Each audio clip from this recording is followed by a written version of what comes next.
21 लोगों की मौत अब तक इस घटना में हो चुकी है।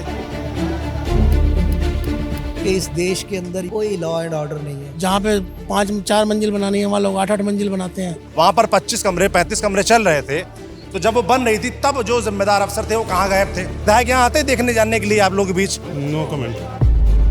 आग बहुत भयानक थी, अंदर जाने की कोई अंदर नहीं जा सकते थे कि जो ग्राउंड फ्लोर है पूरा आग से लगा हुआ था। जब इसका शीशा तोड़ा गया तो आग बाहर से ऊपर की तरफ गई है। पूरे एरिया में कम से कम नहीं तो 500-400 से 500 कमरे बने हुए हैं। पल्स वगैरह चेक की तो कुछ नहीं थी, उनमें से राल आ रही थी बाहर। में समझ चुका था कि तमाम नियम कानून होते हैं, कैसे उनको ठेंगे पे रखकर देश की राजधानी में आप समझिए ये चल रहा है।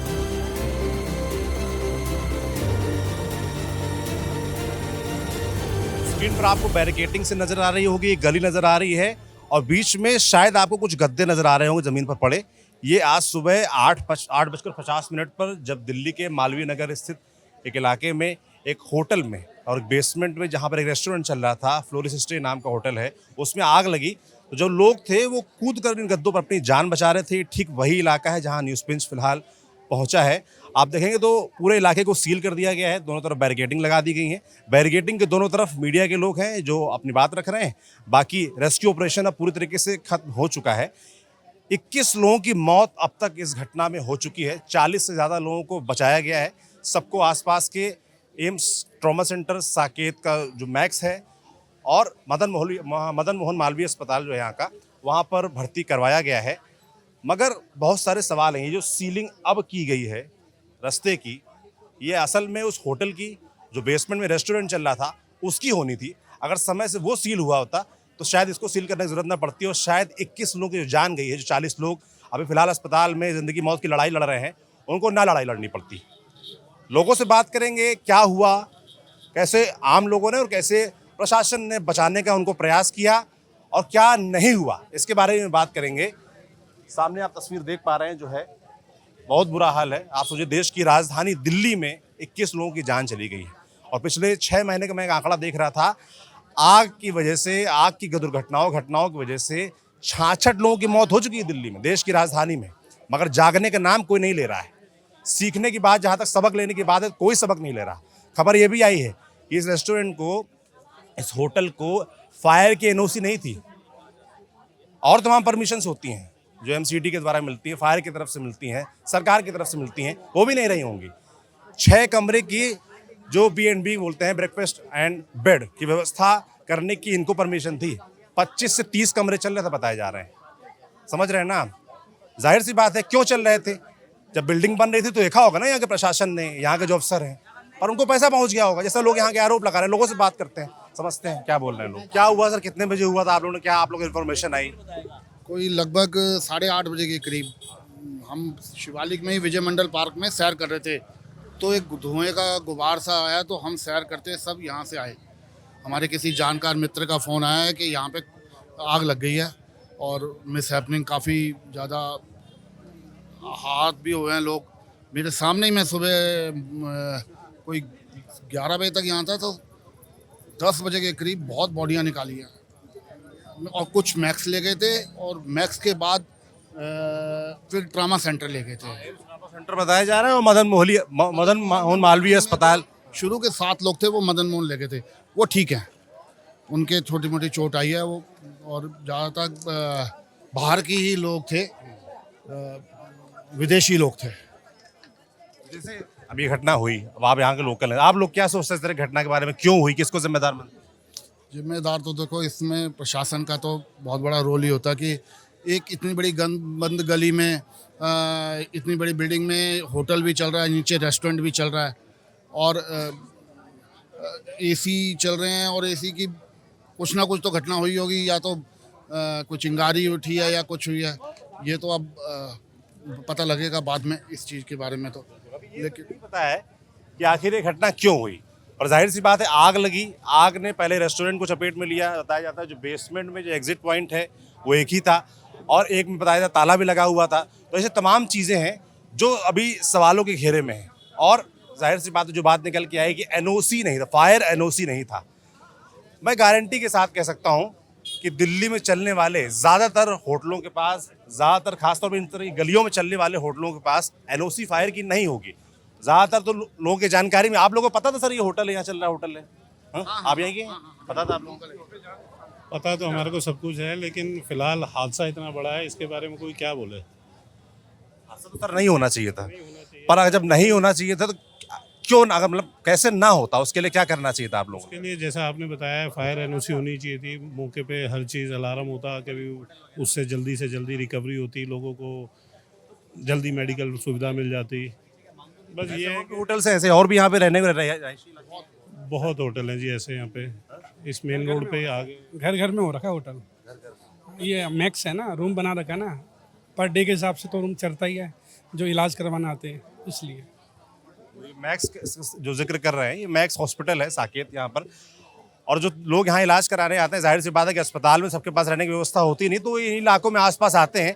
तो ऐसे तमाम अनअधिकृत कह सकते हैं कि होटल या घर ऐसे हो गए जिनको होटल के तौर पर चलाया जा रहा है, और ऐसी जानकारियाँ तभी अक्सर निकल के आती हैं जब हादसे हो जाते हैं, लोगों की जानें चली जाती हैं, तब प्रशासन जागता है, तब निकल के आता है कि अच्छा यहाँ तो फायर एनओसी नहीं थी, अच्छा यहाँ तो फायर स्प्रिंकलर नहीं थे, अच्छा यहाँ तो एग्जिट पॉइंट नहीं थे।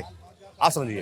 बाकी स्थानीय आप लोग आए थे यहाँ बचाने के लिए, रेस्क्यू करने के लिए? सर आप आए थे रेस्क्यू करने के लिए, यहाँ बचाने के लिए? हम साथ में ही थे, हम लोग मॉर्निंग वॉक पे थे। बहुत अच्छा बड़ा एक धुएं का गुब्बार देखा हमने आसमान में, हमने कहा कि ये हुआ तो हुआ कैसे। तो हम लोगों को फिर आपस में एक दूसरे की कनेक्टिविटी होती है, तो किसी का कॉल आया कि भी ऐसे ऐसे यहाँ पे आग लगी है, तो हम लोग देखने आए मौके पे। फायर ब्रिगेड का बहुत अच्छा रोल है इसमें कि एक के बाद एक हम लोग आए, तो इधर स्कूटी बाइक्स थी वो सब साइड करी हमने कि भाई ज़्यादा से ज़्यादा गाड़ियों को अंदर आने जाने की सुविधा मिले। लोग बता रहे थे कि यहाँ पर आप लोग, जो स्थानीय लोग, उन्होंने गद्दे फेंके, लोग गद्दे पे कूद के जान ऊपर से कूदे हैं, नीचे से खड़े होके ईंटें पत्थर फेंके हैं कि भी शीशे टूट जाएं, जिससे कि अंदर जो फायर वालों का उनका पानी का प्रेशर जा सके। तो इन तमाम कोशिशों के बावजूद जो स्थानीय लोगों ने की, जो फायर ब्रिगेड ने की, जो पुलिस प्रशासन ने की, उसके बावजूद 21 लोगों की जान अब तक जा चुकी है, 40 लोग बचाए गए हैं। अच्छी खबर ये है कि 40 लोगों की जान बचाई जा सकी है, जिनको आसपास के अस्पतालों में, मैक्स में, एम्स में, मदन मोहन मालवीय अस्पताल में भर्ती करवाया गया है। तो जो घटना के बाद हुआ उसके लिए प्रशासन की तारीफ होनी चाहिए कि ठीक है, फायर ब्रिगेड तुरंत आ गया, उसने प्रयास किया अपनी तरफ से। पर घटना के पहले जो हुआ वहाँ प्रशासन पर प्रश्न चिन्ह लगता है कि भाई पहले क्यों व्यवस्था नहीं थी, पहले क्यों नहीं चेक किया गया? जब घटना हो जाती है उसके बाद ही क्यों निकल के आता है कि वहाँ पर एनओसी नहीं थी? जो तमाम नियम कानून होते हैं, कैसे उनको ठेंगे पे रखकर देश की राजधानी में, आप समझिए, ये चल रहा है। और देश की राजधानी अलग चीज़ हो गई, आप समझिए कि ये हाल तो सभी का है। आप किसी भी प्रदेश में चले जाओ, किसी भी बड़े शहर में चले जाओ, सब जगह आपको यही हाल दिखेगा। सर आप लोकल हैं कि क्या नाम है आपका? माय नेम इज़ कमल थापर। कमल जी, इसी घटना में आप लोगों ने बड़ा हिम्मत दिखाई, लोकल लोगों ने देखा मैंने, और उसी वजह से 40 लोग मुझे लगता है बच भी पाए। प्रशासन आए, उन्होंने भी किया। पर आप जो स्थानीय लोग इस घटना के बारे में क्या सोचते हैं? मतलब ये घटना क्यों हुई, क्या होता तो ना होती? हम सुबह 9 बजे के करीब यहीं पर नज़दीक ही एक पार्क है, वहाँ पर हम लोग सैर कर रहे थे। जैसे ही खबर मिली तो यहाँ के एक एक्स काउंसलर हैं मिस्टर जितेंद्र कोचर, वो सब टीम हम सब वहाँ पर वॉक कर रहे थे। तो जैसे ही खबर मिली हम इमीडिएटली भागे वहाँ से, बिल्कुल यहाँ से हार्डली 200-300 मीटर दूर पर ही पार्क है। हम यहाँ पर आए तो देखा कि आग अभी बढ़ रही थी। साथ में ही इसके एक मैट्रेसिस की एक शॉप है, कियोस्क टाइप बनाया हुआ है किसी ने, वो अपने गद्दे वद्दे ये वो बेचता है। तो सब लोगों ने, उसने खुद भी मिल के सारे गद्दे बिछाए, ज़मीन पर रोड पर डाले, और लोगों को जो ऊपर फंसे हुए थे उनको कहा कि आप नीचे छलांग मारो।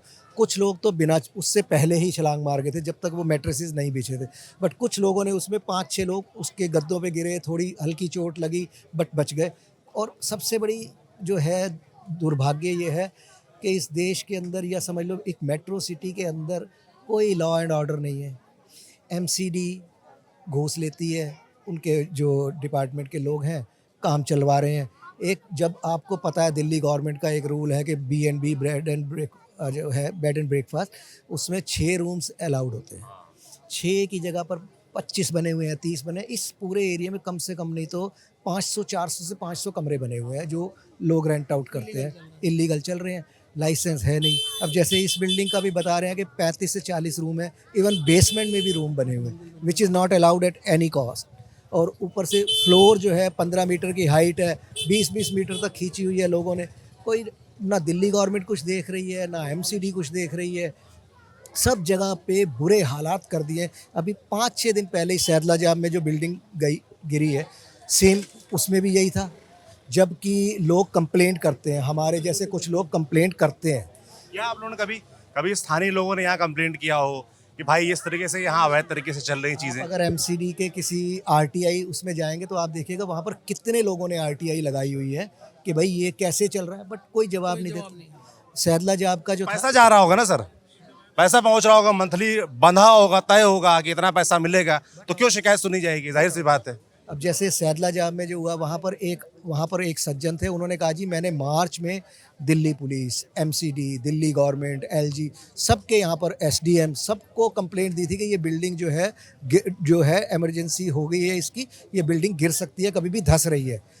और उसके बाद जब ये हो गया तो उसने सबको बताया वहाँ पर, उन्होंने इंटरव्यू दिया कि भाई देखो मैं तो ये आज से 3-4 महीने पहले से भी ये सबको कह रहा था, बट कोई no action has been taken. कुछ है ही नहीं। क्यों सख्त नहीं है आपको लगता है? आप कह रहे हैं क्यों नहीं है? प्रशासन बस क्या बताएं, अब करप्शन इतनी है हमारे देश के अंदर।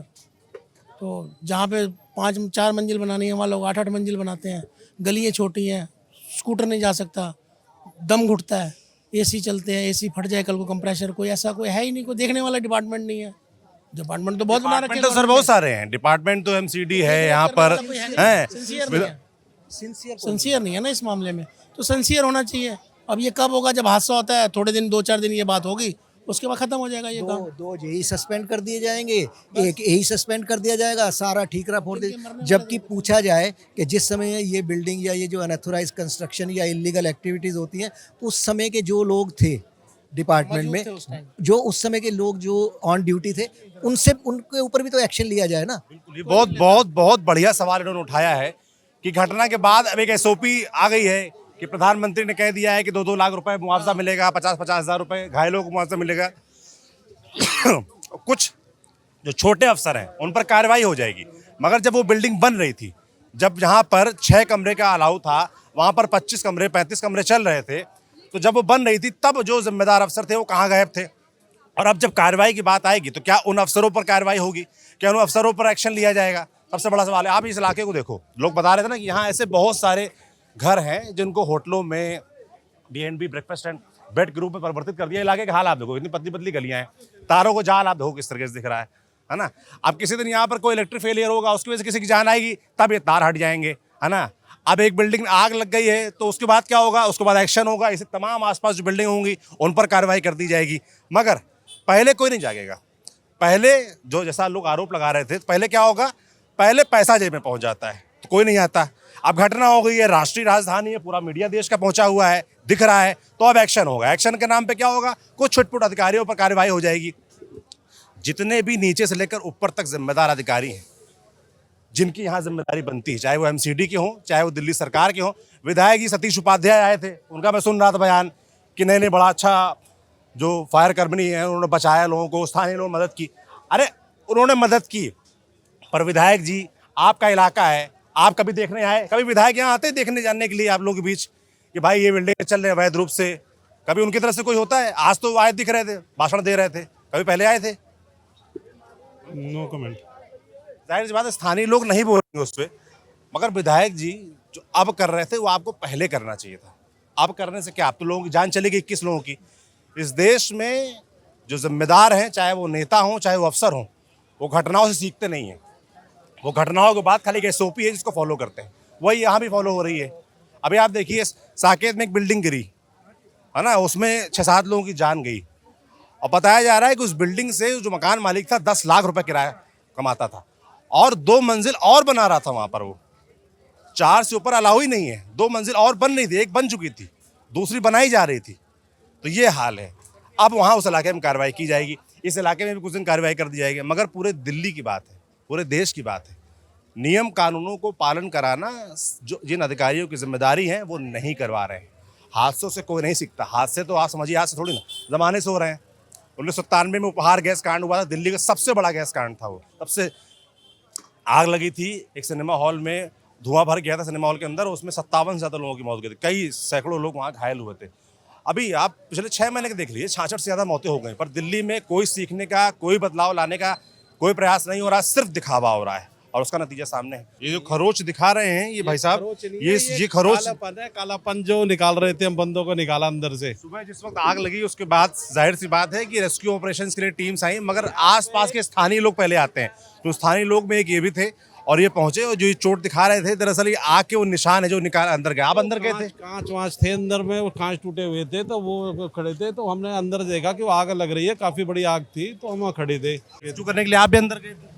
हाँ, मैं भी गया था अंदर, मैं अंदर गया था। सीढ़ियों में बहुत कीचड़ थी और बहुत बड़ा नहीं जा रहा था, इतनी हीटिंग थी। पुलिस वाले भी अंदर थे, मैं भी अंदर गया था और हमारे साथ लड़के गाँव के भी थे, क्योंकि पुलिस वाले भी थके पड़े थे। वो क्या करें इतनी अंदर हीटिंग में, जो एक बार अंदर से आ रहा था वो हिम्मत नहीं पड़ रही थी उसकी। तो हम भी ऊपर चढ़े, कीचड़ थी पूरे में, ऊपर जाके देखा लेडीज थी वहाँ पे भी, फॉरनर ही थी बेचारी वो। ज्यादातर विदेशी लोग थे? इंडियन भी थे, इंडियन भी निकले थे, लेकिन वो विदेशी थी। चद्दर में उनको हाथ पकड़ के डाला, फिर उसको बाद ऊपर पूरी चद्दर डाल दी, वो उसको लाए। मतलब हाथ में चोट वगैरह भी लगी? चोट नहीं लगी, ये कालापन है। ये कलोच थी उसी की जो हम उतार रहे थे वहाँ पे। तो ऊपर 5 फ्लोर था ऊपर वाला, सीढ़ियों से ऊपर चढ़ने के बाद में राइट हैंड से हम निकाल रहे थे। तो ये तो मैं नहा लिया हूँ, फ्रेश हो लिया हूँ, क्योंकि मेरी कमर की रीढ़ की हड्डी भी, क्योंकि हैवी वेट थे उन सबों के, तो उठाने में चद्दर से हम लोग अंदर से बाहर निकाला गया था? इसमें कम से कम जब मैं पहुंचा हूं तो कम से कम बेसमेंट से निकाले गए काफ़ी। उसमें बच्चे भी थे और उसमें बुजुर्ग भी थे, इंडियन भी थे, इंडियन भी निकले हैं उसमें से। और ऊपर से फिर आप जब वो फायर ब्रिगेड वाले भी क्या करते, वो भी थक रहे थे, क्योंकि अंदर इतनी हीटिंग थी। जब मैं अंदर बढ़ा हूँ तो मैंने भी देखा ना वो, तो हीटिंग इतनी हीटिंग थी कि खड़ा नहीं हो जा रहा था। 1 मिनट आप खड़े होते ना तो मतलब सांस लेना मुश्किल था। जैसे कहा जा रहा है कि 40 लोगों को करीब बचा लिया गया इस हादसे में और 21 लोगों की अब तक डेटा है कि 21 लोगों की जान गई है। आपने भी देखा था जब लोगों की लाशें निकाली जा रही थी? चद्दर वाला था सामने था, तो चद्दर निकाली थी हमने ही, निकाल चद्दर पकड़ा रहे थे। चद्दर पकड़ाने के बाद में वो पुलिस वालों ने भी बहुत हेल्प करी है और फायर ब्रिगेड वाले भी बहुत बेचारों ने। हमने मतलब काफ़ी मतलब तो दर्दनाक वाकया था जो हमने ऊपर देखा ना, हमने ऊपर चढ़ के भी देखा और नीचे भी हमने सपोर्ट करी। तो मतलब लगा नहीं कि यार ये ऐसा होना चाहिए कभी दोबारा। ये दिल्ली की ठीक वही इमारत है जहां पर आज सुबह आग लगी और 21 जानें चली गईं जिनको नहीं जाना चाहिए था। देश की राजधानी में आग लगने से एक इमारत में 21 लोगों की जान गई है। कारण क्या है? क्योंकि यहाँ पर अवैध तरीके से एक बेसमेंट में रेस्टोरेंट और ऊपर होटल चल रहा था जिसकी एनओसी नहीं ली गई थी। होटल में सिर्फ 6 कमरे B&B यानी कि ब्रेकफास्ट एंड बेड के तहत परमिशन थी 6 कमरों की, पर 25 कमरे चल रहे थे। उसके बाद फायर ब्रिगेड आती है, लोगों की जान बचाती है। 21 लोग मारे जाते हैं, 40 लोगों की जान बचाई गई। बचाने वालों में फायर ब्रिगेड से पहले भी कुछ स्थानीय लोग आए थे, थोड़ा उनसे बात करेंगे, समझेंगे कि आखिर उन्होंने कैसे बचाया, क्या किया। भाई क्या नाम है आपका? मेरा नाम मोहम्मद शुएब है। आप कब आ गए थे यहाँ पर? क्या हुआ था सुबह सुबह, कैसे 45 के करीब हम आ गए थे यहाँ पर, और भी हमारे गांव के और भी लड़के थे, आमिर, वसीम, इसरार, अनीस, ये सब लड़के थे जिन्होंने हमने शुरू करवाया था सबसे पहले जम करवाने को लेकर। फायर ब्रिगेड से पहले आ गए थे? हाँ, फायर ब्रिगेड से पहले आ गए थे हम लोग, क्योंकि हम तो पास में रहते हैं ना। फायर ब्रिगेड को कोई कॉल करेगा, वो रिस्पॉन्स करेगी, उसको आने में भी टाइम लगेगा। फिर जब आग लगती है तो लोग रुक जाते हैं ट्रैफिक की वजह से। यहाँ ट्रैफिक भी बहुत हो गया था, तो हम लोगों ने क्या करा था, गद्दे नीचे बिछा के जम करवाया था लोगों को। आप ही लोगों ने बिछवाए? हाँ, गद्दे हमने बिछवाए थे। सामने शॉप है गद्दे की। आपकी आग बहुत भयानक थी, अंदर जाने की कोई अंदर नहीं जा सकते थे। ये जो ग्राउंड फ्लोर है पूरा आग से लगा हुआ था। जब इसका शीशा तोड़ा गया तो वो आग बाहर से ऊपर की तरफ गई है, अंदर से ऊपर की तरफ नहीं गई है। जैसे बेसमेंट में थे पहले? नहीं, ग्राउंड फ्लोर पे आग लगी है। उसी को जब हम अंदर की तरफ गए, बुझने के बाद हम अंदर की तरफ गए, जैसे मैं जानता हूँ, ऐसा मतलब मुझे आता है फायर फाइटिंग या रेस्क्यू करना सब आता है मुझे, क्योंकि मैं हेल्थ एम्प्लॉयज़ रहा हूँ। तो जितना मुझे पता है कि आग बाहर से ऊपर की तरफ गई है, अंदर से ऊपर की तरफ नहीं गई है, क्योंकि आग लगने के बाद बाहर की तरफ आ रही थी और ऊपर स्टेयर्स वगैरह थी। और जो अंदर ये तो एक्सपायर हुए हैं या बेहोश हुए हैं, जिनको कुछ भी होश नहीं है, सिर्फ धुएं की वजह से। स्मोक बहुत ज़्यादा था, मतलब बहुत ही ज़्यादा स्मोक था। और लास्ट में तो जिसको हमने निकाला है वो तो हस्बैंड और वाइफ थे। ये मैं सब चैनल्स पे बोला भी है मैंने, और जिसने मेरी बाइट ली है, कि वो ऐसे फिल्मों में जैसे होता है कि कैमरे आने वाले हैं और इनको बैठा दिया जाए। वो प्रॉपर अपनी वाइफ को पोर्ट पे बैठाया है, खुद ने चेयर रखी है, फिर उसके ऊपर बैठा है, उसको हग किया है, फिर वो दरवाज़ा लॉक कर लिया। जब हमने तोड़ा है उसको लास्ट में फायर फाइटिंग के साथ, वो चले गए एक बार उन्होंने, फिर हमने तोड़ा था उसको फायर फाइटिंग की टीम के साथ रुक के। जब मैंने टॉर्च अंदर जलाई तो वो ऐसे ही बैठे हुए थे जैसे मतलब अब कैमरे आने वाले हैं और वो शूट कर रहे हैं किसी चीज़ का, मतलब उनकी पल्स वगैरह चेक की तो कुछ नहीं थी, उनमें से राल आ रही थी बाहर। मैं समझ चुका था कि वो लास्ट वाला मोमेंट देख के तो मैं अभी बहुत ज़्यादा, तो उन्होंने बचने की, वो ग्राउंड फ्लोर पे थे वो, हाँ ग्राउंड नहीं फर्स्ट फ्लोर पे थे वो लोग, उन्होंने नीचे आने की कोशिश कहीं नहीं की होगी। जब आग बाहर लग रही होगी तो उन्हें लगा कि वॉशरूम सेफ़ है, अगर वो नीचे फर्श पे लेट जाते तो शायद सेफ़ होते, क्योंकि अंदर आग नहीं गई है, उसके एरिया के आसपास भी कम आग है, लेकिन धुएं की वजह से पूरा काला हो गया है। फायर ब्रिगेड कितनी देर में पहुंची थी? जब तक हमने उनको जम कराया था उसके तुरंत बाद ही फायर ब्रिगेड आ गई थी, उसने कंट्रोल, आग पे बहुत जल्दी कंट्रोल हो गया था, जिसकी वजह से और आग ऊपर नहीं गई। नहीं तो जिन लोगों को हमने रेस्क्यू भी किया है ना, उसमें से मुझे ऐसा लगता है 20-30% लोग होंगे जो जले हैं, जो जले हुए हैं, प्रॉपर जल के मौत हुई है या मर जाएंगे या जो भी वो हॉस्पिटल बताएगा। मोस्टली लोग हैं धुएं से बेहोश होने वाले, जो अनकॉन्शियस हो गए हैं, फिर जब स्मोक अंदर जाता है तो सब कुछ जकड़ जाता है। और 2 लोग ऐसे हैं जिन्होंने अपनी जान भी बचाई है खुद अंदर रह के, आग लगी हुई है लेकिन उसके बाद उन्होंने अपना कमरा लॉक कर लिया और वो फर्श पे लेट गए। उन्होंने फिर आवाज़ मारी है बाहर से, मतलब हाथ हिलाया कि कितने लोग कूदे जान बचाने के? कम से कम एक तो पहले ही कूद गया था, गद्दे रखने से पहले ही फर्स्ट फ्लोर से कूद गया था, वो सेफ था बिल्कुल। वो कूदा, तारों पे लगा, तारों से गिर गया, वो बिल्कुल सेफ। फिर जब गद्दे बिछाए तो कम से कम 7 से 8 लोग, उनको बोला जम करने के लिए। उसके बाद फिर हाँ, तब तक तो आग बुझा ली गई थी और उसके बाद क्योंकि सुबह का टाइम था ना, 8:30 8:40 हम आए 8:40 के आसपास, तो आग तो पहले लगी थी, 10 मिनट 15 मिनट पहले लगी होगी। तो वो सब सोने होटल्स में सब लोग आते हैं आराम पता करने, ही नहीं चला कि ये घटना होने वाली। होने वाला है या हो गया। और वो लोग जो कूदे हैं उनको पता था, वो उठे हुए थे शायद, वो इसलिए वो जम कर गए। आपने और आपके साथियों ने बहुत अच्छा काम किया कि भाई कि कुछ लोगों कम से कम जान उसकी वजह से बच पाई। CPR भी दिया है, माउथ टू माउथ भी दिया है, एयरवे भी उनका क्लियर किया है ताकि वो सांस ले सके। जो अनकॉन्शियस थे बिल्कुल और पल्स चल रही थी, मूवमेंट नहीं कर रहे थे, तो हमने उनको CPR दिया, मैंने, वसीम ने, तो उनको सेव किया क्योंकि आता है तो हमने दे दिया। देखिए, आपने किया और उस समय जो फायर फाइटर्स थे उन्होंने जान बचाने का प्रयास की, है ना। 30-40 लोग, 40 लोगों के करीब जान बच भी गई, 21 लोग नहीं रहे अभी तक का जो आंकड़ा है। जैसे आप स्थानीय हो, यहाँ के लोकल हो, तो ऐसे यहाँ तमाम होटल से मुझे लगता है लाइन से। तमाम होटल्स तो नहीं है, 1-2 ही हैं, 2 या 3 होंगे जो पहले रेजिडेंशियल होते थे। जब किसी चीज़ की रिक्वायरमेंट लोगों को लगती है तो हर कोई फ़ायदा उठाने की कोशिश करता है। इवन उसमें शायद मैं भी होता तो मैं भी यही करता कि ठीक है। पर जो इंडिया में मुझे ऐसा लगता है कि जो आग लगती है वो इलेक्ट्रिकल शॉक की वजह से लगती है, क्योंकि हम वायर बहुत लो क्वालिटी का यूज़ करते हैं, तो मुझे लगता है उसी वजह से। और गर्मी इतनी है तो AC वगैरह तो होटल्स के अंदर पूरे चलेंगे, और वही थोड़ी सख्ती, थोड़ा परमिशन की जो बात होती है, अगर वो होता तो शायद अंदर ऐसी व्यवस्थाएं होती। जो कमर्शियल एक्टिविटीज़ कर रहे हैं उनको ध्यान देना पड़ेगा ना, कहीं पर भी कर रहे हैं वो लोग, कि जो वायर वगैरह उनको अच्छा से यूज़ करें ताकि ना हो। पीछे वाली गली जिसमें वो घटना हुई आपको दिखा दी, अभी बगल वाली उसकी गली है उसको आपको दिखाते हैं। तो गली में हाल देख लीजिए आप, ऐसे पतले पतले रास्ते हैं और 4-5 मंजिल की इमारतें बनी हुई, और तारों का हाल देखिए किस तरीके से तारों का जंजाल यहाँ पर है। आप लोग यहीं के भैया लोकल हैं? थैंक यू भैया, आप लोग यहीं के लोकल हैं? ये तार कभी इसके लिए कोई शिकायत हुई आप लोग की तरफ से, कभी किया गया भाई कि ये तार? ये तो वाईफाई का है, तो ऐसे ही हरदम का है। तार ऐसे रहते हैं भैया हमेशा? ऐसे ही रहता है। इसके लिए भी इंतजार हो रहा होगा कि कभी कोई घटना हो जाए बिजली से जुड़ी तब तार बदलवाए जाएं, क्योंकि ऐसा देखा गया है ना, इस देश में प्रशासन तभी जागता है जब कोई घटना हो जाती है। तारों का जंजाल आप देख लीजिए किस तरीके से है ना। कुछ तार जमीन में पड़े हुए हैं।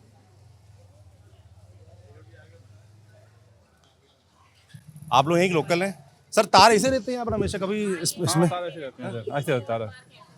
आपने किसी से कभी? हाँ बोला है ये सारे ना केबल इसमें एक्स्ट्रा जो आए हुए हैं ना, वो फालतू जो कटे हुए हैं, हमने कहा है कि ये हटाया जाए, तो पर सुनता ही नहीं है कोई। अभी से घटना हो गई आग लगने वाली, तो अब आप लोगों के मन में डर तो आ ही गया होगा। बिल्कुल बेशक डर है। ये तो देखो वो भी जो गए हैं वो भी किसी के हैं भैया, उनके लिए भी है। हमारे तो दुआ है दिल से कि भाई वो उनको मिले, उनकी आत्मा को शांति भी मिले, पर ये सही नहीं हुआ। ये तारों का हटना जरूरी है। ये आपको क्या लगता है क्यों हुई घटना? ये तो देखो सर, मैं बता नहीं सकती कि क्यों हुई ये घटना, पर वो होटल भी था ऊपर, वैसा चलता था, रेस्टोरेंट था, तो हो सकता है सिलेंडर से कुछ दिक्कत हुई हो। मतलब घटना के पीछे जिम्मेदारी, मतलब क्या होता तो ना हो। जिनकी है वो बिल्डिंग, उन्हीं की जिम्मेदारी है। देखो उनको इस बारे में सोचना था, आग बुझाने के कुछ साधन तो रखने जरूरी थे अंदर, और फिर वो बेसमेंट, उसमें निकलने का रास्ता भी छोटा ही है, इसलिए भैया और इमारतें यहाँ पर हैं जहाँ पर होटल चल रहे हों, ऐसे रेस्टोरेंट चल रहे हों? और ये होटल यही है ना, ये है। एक ये होटल है, एक आगे इन्हीं का आगे वाला भी, एक आगे जाकर भी एक होटल इनका ही है। मेन रोड पे ही है, वैसे तो अंदर नहीं है। ये एक ही हो गया, एक ही हो गया, आगे भी है एक। तो ये हाल है भाई मालवीय नगर की गलियों का, और यहाँ जो रहने वाले लोग हैं वो क्या बोल रहे हैं ये आपको बताने का प्रयास कर रहे थे हम। आगे न्यूज़ पिंच अपना काम करता रहेगा, जो ज़रूरी सवाल है पूछता रहेगा।